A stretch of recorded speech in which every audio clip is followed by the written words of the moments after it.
tumatagal ang pagpapaaresto sa kanya, mas nahihirapan daw si Senador Jinggoy Estrada. Pero ang pinakamabigat daw para sa kanya ay ang mawalay sa kanyang bunsong anak. Mula sa Quezon City, nakatutok live si Maki Pulido. Maki. Mel, buong araw na nasa loob lamang ng bahay si Senador Jinggoy Estrada at dito na nga siya naghintay ng balita kung maglalabas ng warrant of arrest laban sa kanya.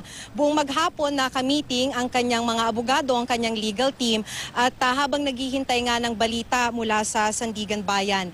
Hindi rin siya iniwan, Mel, ng kanyang asawa na si Presi na nag-aasikaso rin sa ilang mga bisita. Pero nang pumatak ang alas 4:30 ng hapon na pagsasara ng opisina ng Sandigan Bayan at wala pang warrant of arrest, hindi pa rin nakuha ng mag-asawa ni Senador Estrada at ng asawa niya na magsaya. Sabi ni Senator Estrada, prolonging the agony lang daw ang nangyayari dahil alam naman niyang aarestuhin siya.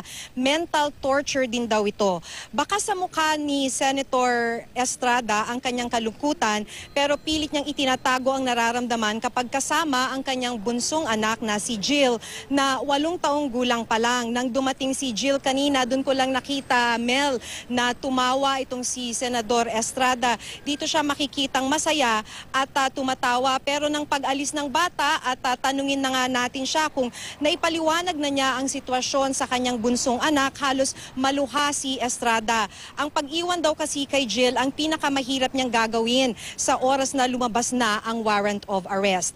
Katabi raw niyang matulog ang kanyang bunso. Sabi rin ng senador, ang naibigay sa kanyang kaunti pang panahon ngayong weekend ay panahon na rin para makausap pa ang mga anak at ihanda sila sakaling dumating nga ang warrant of arrest.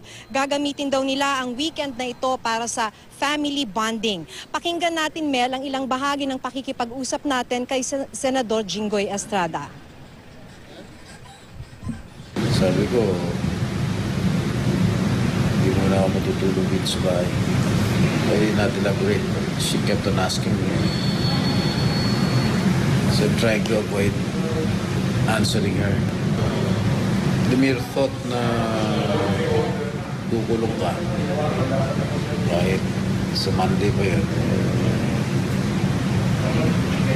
mental torture talaga. Pero okay lang. I will submit myself to the rule of law.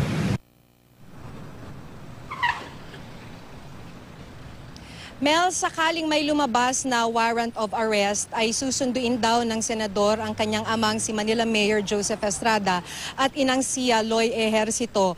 At dahil gusto raw siyang samahan ng kanyang mga magulang sakaling sumuko na siya pagka may lumabas na warrant of arrest. Pero hindi katulad ni Senador Bong Revilla, hindi na siya didiretso sa Sandigan Bayan. Ang balak ng senador ay dumiretso na sa Camp Crame. Mel? Maraming salamat sa iyo, Maki Pulido.